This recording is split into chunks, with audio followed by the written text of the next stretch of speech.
Good morning students, how are you? Fine. अच्छा students, last time हमने क्या किया था? We have started a chapter coal and petroleum. और कोल एंड पेट्रोलियम में मेनली मैं I have told you inexhaustible and natural resource. Inexhaustible which are present in unlimited quantity in nature and are not likely to be exhausted by human activity. For example, sunlight, air, ये मैंने बता दिया था ना. exhaustible which are present in limited amount, और एक बार वो use हो जाए तो हम दोबारा उनको रिपेलिश नहीं कर सकते. ठीक है. For example wild life, minerals, coal, petroleum, natural gases. और इसके बाद मैंने आपको बताया था फॉसिल फ्यूल्स.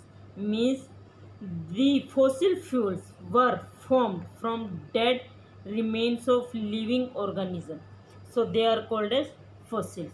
और fossil fuel में मैंने फिर आपको कोल बताया था, स्टोरी ऑफ कोल, कि हाउ कोल वाज फॉर्म्ड बताया था ना, from dead and decaying by millions of years. बहुत सारे उसमें ईयर्स लग जाते हैं. और as coal contain mainly carbon. Slow process of conversion of dead vegetation into coal is called carbonisation. ठीक है, ये मैंने आपको बता दिया था. इसके अलावा मैंने आपको बताए थे यूजेस ऑफ कोल. कोल के यूजेस में मैंने आपको बताया था coal is use in thermal power station to generate electricity. ठीक है, it is use as a fuel to cook food and as a source of energy in various industries like cement, paper, steel, iron etcetera. अब ये सब हमारा हो गया था. मैंने आपको कोल की वो भी बताई थी, एंथ्रासाइट, बिटुमिनस एंड लिग्निटाइट. ये थे आपके टाइप्स ऑफ कोल. और अब हमारा टॉपिक था what happens when coal is burned. Coal is mainly burned in absence of air. और इसमें आपके क्या क्या प्रोडक्ट होते हैं? कोक, ये पीने वाला कोक नहीं है बच्चों जो आप कोक पीते हो. कोक, कोल गैस, कोल तार. ठीक है, ये प्रोडक्ट हमारे बनते हैं. तो first of all we will take coke. Coke is greyish black in colour. It is porous and tough. इसका जो टेक्सचर होता है वो भी रफ होता है. ठीक है, and it is almost pure form of carbon. Carbon की सबसे ज़्यादा प्योर फॉर्म है. Coke is use in manufacture of steel and in extraction of many metals. वैसे कोक आपका मेनली कैसे बनता है? When coal is heated in absence of air. Volatile impurities. Volatile क्या होता है? जिनका मेल्टिंग पॉइंट और बॉइलिंग पॉइंट दोनों लो हो. तो when coal is heated in absence of air, volatile impurities and moisture get remove और एक सॉलिड सब्सटेंस बनता है, that is called as coke. अब मैंने बताया ना, it is purest form of carbon. तो इसमें मेनली 98% कार्बन होता है. क्लियर बच्चों? ये सब पॉइंट बेटा आप नोट कर लो. इसके बाद आपका है uses of Coke. Uses of Coke में क्या होगा? It is use in extraction of metal like iron. Mainly iron और ये मैन्युफैक्चर ऑफ स्टील, इसमें भी ये यूज़ होता है. It is use in preparation of fuel gas. Fuel gas क्या होती है? जैसे ये आप बेटा मेनली 9th में पढ़ोगे, producer gas and water gas. इसके अलावा एक पॉइंट और जो आपके एनसीईआरटी में नहीं गिवन है, coke is better fuel than coal. Why? Because coke does not produce smoke. जैसे हम कोल को बर्न करते हैं तो इट प्रोड्यूस कार्बन डाइऑक्साइड और इसमें स्मोक भी प्रोड्यूस होता है. But Coke does not produce any smoke on burning and also Coke produce more heat. अगर हम फॉर एग्जांपल हम 1 ग्राम कोल को बर्न करें तो उससे इतनी हीट प्रोड्यूस नहीं होती जितनी कि 1 ग्राम कोक से प्रोड्यूस होगी. तो coke produce more heat on burning as compare to coal. तो that is why coke is better fuel than coal. बेटा ये सब पॉइंट्स नोट कर लेना आप, बहुत इंपॉर्टेंट है. ओके बच्चों? अब इसके बाद नेक्स्ट प्रोडक्ट आपका है कोल तार, जिसको हम हिंदी में तारकोल बोलते हैं. कभी देखा है? जहाँ पे भी रोड फॉर्मेशन होती है तो उसको रोड की कवरिंग के लिए हम कोल तार, एक ब्लैक कलर का सब्सटेंस होता है. Coal tar is product obtained when coal is heated in absence of air. It is dark black oily liquid with very unpleasant smell. देखा ना बेटा, कभी जब आप रोड कंस्ट्रक्शन चल रही हो, आप उस साइड जाए हो तो काला काला उस पर कुछ चढ़ाते हैं, ऑयली होता है, ब्लैक कलर का होता है, और उसकी जो स्मेल होती है बहुत ज़्यादा अच्छी नहीं होती, अनप्लेजेंट स्मेल होता है, दैट इज़ कोल तार। ठीक है, कोल तार जो है it contain many useful chemicals, जैसे कि आपका it is use to make ink, dye, detergent, insecticide and artificial fibre. इन सब के लिए कोल तार जो है आपका यूज़ होता है। And it is mixture of about 200 substances. ठीक है, और जो प्रोडक्ट हमें कोल तार से ऑब्टेन होते हैं, they are used in starting material for manufacturing of various substance in everyday life and in industries. जैसे ये ड्रग्स होते हैं, explosive, perfume, plastic, paints, photographic materials, इन सब में आपका कोल तार यूज़ होता है। एक बात और बेटा, जो कोल तार होता है, जो नेफ्थलीन बॉल होती है, नेफ्थलीन बॉल जो ये भी मेनली यही प्रोडक्ट होते हैं, ये किस लिए यूज़ की जाती हैं? आप देखो ना, सर्दी के मौसम में जब आप कपड़े उठा के रखते हो तो नेफ्थलीन बॉल यूज़ करते हो। क्यों? To repel moth and other insects. हाँ, जो मोथ होती है या आपके इंसेक्ट्स होते हैं, आपको वुलन क्लॉथ्स को बचाने के लिए आप वो यूज़ करते हैं। ठीक है, और मैंने आपको बताया कोल तार is used in construction of, ये जैसे कवरिंग होती है रोड की, उसको यूज़ करते हैं। But nowadays bitumen, bitumen क्या होता है? Bitumen is a petroleum product, it is use in place of coal tar, क्योंकि कोल तार की प्लेजेंट स्मेल होती है और ब्लैक होता है, तो बहुत ज़्यादा ब्लैक होता है। तो अब कोल तार की जगह हम क्या यूज़ करते हैं? बिटुमन। किसके लिए? फॉर मेटालिंग द रोड्स, मीन्स की कवरिंग बनाने के लिए रोड की हम आजकल क्या यूज़ करते हैं? बिटुमन। बेटा ये पॉइंट भी नोट कर लो, इम्पोर्टेंट है। इसके बाद हमारा नेक्स्ट है coal gas. When coal is heated in the absence of air, a gas called coal gas is obtain. तो कोल गैस हमारी, ये मतलब जो हमारे तीनों प्रोडक्ट, चाहे वो कोक है, चाहे कोल तार है, चाहे कोल गैस है, ये तीनों ही कैसे यू हमें ऑब्टेन होते हैं? By heating of coal in the absence of air.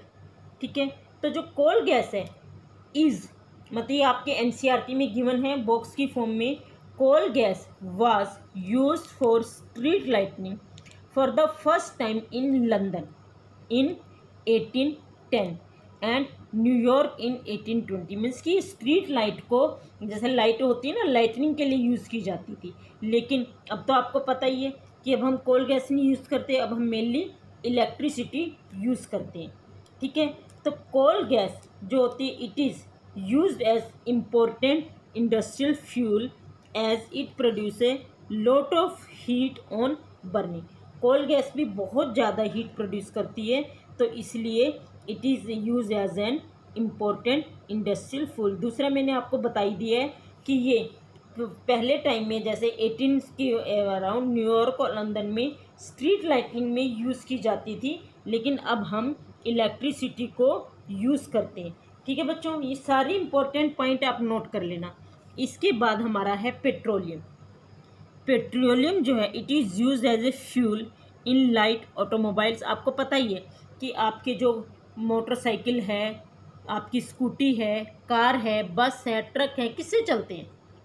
उसमें क्या फ्यूल आप यूज़ करते हो? या तो आप यूज़ करते हो पेट्रोल या डीजल, यही दो चीज़ें यूज़ करते हो ना। तो petrol is use as fuel in light automobile such as motorcycle, scooters, car. ठीक है, और petrol and diesel, how they are obtain? They are obtain from a natural resource and that natural resource is called as petroleum. Petroleum जो है it was formed from organism living in the sea. अब मैंने आपको कोल formation का बताया था ना कि कोल फॉर्मेशन कैसे होती है, सेम है, पेट्रोल और कोल का सेम है, लेकिन इसमें फ़र्क क्या है? जो आपका कोल था it is digged in, it was digged in soil, लेकिन पेट्रोल जो है आपका सी में बनता है। तो सी एनिमल्स, एक्वेटिक एनिमल्स, सी प्लांट्स, इन सब से ये बनता है। ठीक है, it is also an important fossil fuels because it is formed from remains of tiny sea animals and plants that lived million years ago। मतलब कोल के फॉर्मेशन में भी मिलियन ईयर्स लगते हैं और पेट्रोलियम के फॉर्मेशन में भी मिलियन ईयर्स लगते हैं, लेकिन मैंने बताया कि वो आपका मेनली उसमें होता है सोइल में, और ये आपका किस में होता है, सी में। दूसरी चीज़, पेट्रोलियम का मीनिंग क्या है? पेट्रोलियम जो है it is mainly a Latin word which means rock oil. Petro means rock और ओलियम मीन्स ऑयल, तो इसको हम बोलते हैं रॉक ऑयल। और ये it is naturally occurring liquid. हम इसको फैक्ट्री में या इंडस्ट्री में सिंथेसाइज नहीं कर सकते। It is naturally occurring liquid and it is mixture of various liquid hydrocarbon. Hydrocarbon का मीनिंग क्या होता है? Hydrocarbon, hydro means hydrogen, carbon means carbon, तो मीन्स हाइड्रोजन और जो कार्बन है इसके मिक्सिंग से जो कंपाउंड बनता है दैट इज़ हाइड्रोकार्बन। ये बेटा आप 9th में पढ़ोगे। इसमें हाइड्रोकार्बन में मीथेन है, जैसे CH4 C2H6, इसमें मेनली क्या है, कार्बन और हाइड्रोजन, तो ये हमारा होता है हाइड्रोकार्बन। ठीक है। In addition petroleum also contain some impurities like sulphur. वैसे तो इसमें मेनली कार्बन और हाइड्रोजन होता है, लेकिन कई बार इसमें इम्प्योरिटीज भी प्रेजेंट होती है that is called as sulphur. ठीक है, सल्फर की तरह इसमें वो इम्प्योरिटीज प्रेजेंट होती है। और पेट्रोलियम कैसे बनता है? Petroleum was formed from organism living in the sea. ये तो मैंने आपको पहले ही बता दिया। ठीक है, अब जो सी में वो रहते थे they lived in sea millions year ago and died.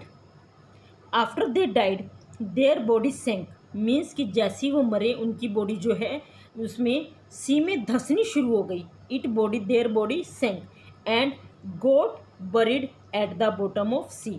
अब आपको पता ही है कि बॉटम ऑफ सी है तो उसको एयर मिलेगी, तो एयर तो हो नहीं होगी। ठीक है, तो after some time they were covered by layer of sand, silt and clay. अब उससे वो कवर होती गई उनकी बॉडी जो है, चाहे वो प्लांट्स हैं चाहे एनिमल्स हैं, सी एनिमल्स या प्लांट्स, वो आपके सी के बॉटम में सिंक हो गए। और सिंक होने के बाद क्या हुआ, they are covered with silt, sand and clay. और इसके बाद उन पे वो लगातार वो चढ़ती गई, तो जो उनकी डेड बॉडीज थी they remain buried deeper and deeper. इस तरह फिर जैसे आपके कोल में हुआ था high pressure and high temperature, इसमें भी क्या हुआ, in the absence of air there will be वो high pressure and high temperature. और इसके बाद क्या है, dead organism slowly change into petroleum and natural gas. और जो आपकी लेयर थी सैंड और सिल्ट की वो आपकी बन गई सेडिमेंट्री रॉक्स। ठीक है, तो ये था आपका कि हाउ पेट्रोलियम वाज फॉर्म्ड। इसके बाद नेक्स्ट टॉपिक आपका है रिफाइनिंग ऑफ पेट्रोलियम। सबसे पहले तो हमें ये पता लगाना चाहिए कि what do you mean by refining of, मतलब what do you mean by refining, तो क्या होता है refining? The various constituents of petroleum are separated by process that is called as petroleum refining. अब आपको होगे वेरियस प्रोडक्ट। अब petroleum है, जैसे कि मैंने आपको बताया, it is black smelly liquid. It contain many useful substances like petroleum gas, petrol, diesel, paraffin wax, fuel oil, lubricant oil and naphtha. तो बहुत सारी चीज़ें इसमें होती हैं, तो इनको हम एक तरह से सेपरेट करते हैं। कोई किसी टेम्परेचर पे अलग हो जाती है, कोई कम प्रेशर पे अलग होती है, तो इस प्रोसेस को हम बोलते हैं पेट्रोलियम रिफाइनिंग। तो petroleum refining it is done in petroleum refinery. ये भी बेटा नोट करो, पेट्रोलियम जो आपकी ये रिफाइनिंग है it is done in petroleum refinery. और कौन कौन से प्रोडक्ट इसमें बनते हैं, जैसे सबसे पहले आपका है पेट्रोलियम गैस। पेट्रोल से सबसे पहले क्या बनती है, पेट्रोलियम गैस। पेट्रोलियम गैस क्या होती है, it can be compressed into liquid and transport in metal cylinders. जैसे मेटेलिक सिलेंडर है इसमें आपके ये ट्रांसपोर्ट होती है, और it is use as a fuel supply in home and industries. And petroleum gas is also used in production of carbon black. इसके बाद नेक्स्ट आपका है पेट्रोल। पेट्रोल तो आपको पता ही है कि petrol is use as a fuel in the cars, bike, scooty इन सब में आपके क्या यूज़ होता है, पेट्रोल। और it is also used as aviation fuel, और इसके अलावा it is used as a solvent for dry cleaning. ये बेटा आपकी एनसीईआरटी की बुक में देखो, एनसीईआरटी की बुक में पेज नंबर 60, इस पर टेबल दी हुई है, इसमें है कॉन्स्टिट्यूएंट्स ऑफ पेट्रोलियम और देयर यूजेस। हालांकि यूजेस बहुत ज़्यादा नहीं दिए हुए, इसलिए मैं थोड़ा सा आपको ज़्यादा बता रही हूँ, तो वो आप नोट कर लेना। इसके बाद आपका है डीजल, दिया है ना सारा, petroleum gas, petrol, diesel. Diesel is use as a fuel for buses, car, ships, trucks. अब आजकल तो गाड़ी में भी आपने देखा होगा, कार, कुछ गाड़ी जो होती है वो पेट्रोल से चलती है कार, और कुछ कार डीजल, उसमें स्पेशली मेंशन होता है कि डीजल से चलती हैं या पेट्रोल से। इसके बाद kerosene, kerosene is use as a fuel in stoves and lamps. आज के टाइम में तो स्टोव नहीं होते, पर पहले टाइम में स्टोव होते थे फॉर कुकिंग फूड। आजकल तो आपकी एलपीजी गैस होती है, सब गैस से आराम से बना लेते हैं, लेकिन पहले टाइम में हमारे स्टोव होते थे और उसमें केरोसिन ऑयल यूज़ होता था और लैम्प। और इट इज़ मतलब इतना अच्छा फ्यूल है, it is use in jet aeroplane also. इसके बाद है fuel oil, fuel oil it is use in some power plant to generate electricity. इसके बाद नेक्स्ट आपका है पैराफिन वैक्स, बहुत इंपॉर्टेंट है। Paraffin wax it is use for making shoe polish, grease, candles, इन सब के बनाने में ये यूज़ होता है। इसके अलावा आपके lubricant oil, lubricant oil is use as lubrication. तो बहुत सारे यूजेस इसके हैं, ठीक है बच्चों। तो ये देखो कितना आपका यूज़फुल है। अब आपके बॉक्स देखो, ये दिया हुआ पेज नंबर 60 पे। सब बेटा बुक लेके बैठा करो और साथ में कॉपी पेन भी। Many useful substances are obtain from petroleum and natural gas, they are term as petrochemicals. Petrochemicals word आपके लिए न्यू नहीं है, आपने पहले भी सुना है। They are use in manufacture of detergent, fibres, polythene. अब मैंने आपको जो फाइबर्स टू फैब्रिक करवाया था उसमें बताया था ना कि जो सिंथेटिक फाइबर्स हैं उसमें हम मेनली क्या यूज़ करते हैं, पेट्रोकेमिकल्स। ध्यान आ रहा है, 7th में भी मैंने आपको बताया था और 8th में भी बताया था, पेट्रोकेमिकल्स जो सिंथेटिक फाइबर्स के सिंथेसिस में यूज़ होते हैं। Polythene and other man made plastics. Hydrogen gas, ये नोट करो बेटा, अंडरलाइन करो। Hydrogen gas obtain from natural gas is use in the production of fertilisers due to great commercial importance. Petroleum is also called as black gold. तो ये भी बेटा note करो, petroleum is called as black gold, ठीक है। अब क्या petroleum से हमारा कुछ नुकसान भी हो सकता है? सबसे पहले तो पेट्रोलियम जो है इट इज़ मतलब नॉट एनवायरनमेंट फ्रेंडली। क्यों? क्योंकि इससे सबसे पहले तो हमारा क्या होता है, पोल्यूशन, पोल्यूशन होता है, ठीक है। जब भी आपको पता है जैसे कार, बसेस वगैरह जब भी चलती हैं तो they on burning produce some gases, जैसे कार्बन डाइऑक्साइड है, और अगर इनकम्प्लीट कम्बशन है तो ये आपके कार्बन मोनोऑक्साइड, नाइट्रोजन डाइऑक्साइड और पर्टिकुलेट मैटर, तो इट कॉज एयर पोल्यूशन। सबसे पहले तो ये। दूसरा, ड्यूरिंग फॉर ड्रिलिंग, जब हम पेट्रोलियम की ड्रिलिंग करते हैं तो it cause many disturbance in aquatic ecosystem. जैसे मैंने आपको बताया सी में बनता है, तो सी में बनने के बाद जब हम इसकी ड्रिलिंग करते हैं तो it cause disturbance in aquatic ecosystem. और ट्रांसपोर्टिंग पेट्रोलियम में कॉज ऑयल स्पिल। क्या होता है, जैसे हम पेट्रोलियम को एक जगह से दूसरी जगह पे भेज रहे हैं, ट्रांसपोर्ट कर रहे हैं, तो कई बार ऑयल जो है उसमें लीक हो जाता है, तो that is also very dangerous. Sometime tank in which petroleum is stored may develop leakage and pollute the groundwater. Refining of petroleum to produce various products may lead to water and air pollution. तो means हमें petroleum no doubt it is very very useful, very beneficial, लेकिन फिर भी हमें बहुत कम इसका use करना चाहिए। आजकल हम कहते हैं ना कि कार, बसेस और ये आपकी स्कूटी या बाइक, इनकी बजाय आप क्या यूज़ करो, साइकिल। हेल्थ के लिए बहुत अच्छा होता है, क्योंकि ये जो कार, बसेस, इनमें पेट्रोलियम या डीजल जो होता है, बहुत सारी गैसेस मैंने अभी भी बताया, कार्बन डाइऑक्साइड, कार्बन मोनोऑक्साइड और नाइट्रोजन डाइऑक्साइड, ये गैसेस प्रोड्यूस होती हैं विच कॉज एयर पोल्यूशन। तो पेट्रोलियम का यूज़ हमें जितना हो सके अवॉइड ही करना चाहिए। पेट्रोल जितना हम कम यूज़ करेंगे उतना ही हम एनवायरनमेंट को सेव करेंगे, ठीक है बच्चों, तो ये सब पॉइंट्स आप नोट कर लेना। इसके बाद आपके छोटे से ही टॉपिक रहते हैं, एक तो नेचुरल गैस और some natural resources are limited. तो ये मैं 2 पॉइंट्स आपको, ये 2 पॉइंट्स हैं जो नेक्स्ट टाइम आपको करवाऊंगी। और इसके अलावा मैं आपसे ये चैप्टर जो है थोरोली रीड करना है, क्योंकि मैं एक्सरसाइज भी करवाऊंगी। अगर आप थोरोली चैप्टर रीड करोगे तो आप एक्सरसाइज बड़े आराम से समझ पाओगे। कुछ एक्स्ट्रा क्वेश्चन भी आपको नेक्स्ट वीडियो में मैं बताऊंगी। ये वीडियो बेटा सुननी जरूर है और मेन पॉइंट आपको नोट करने। ठीक है बच्चों, ऑल द बेस्ट।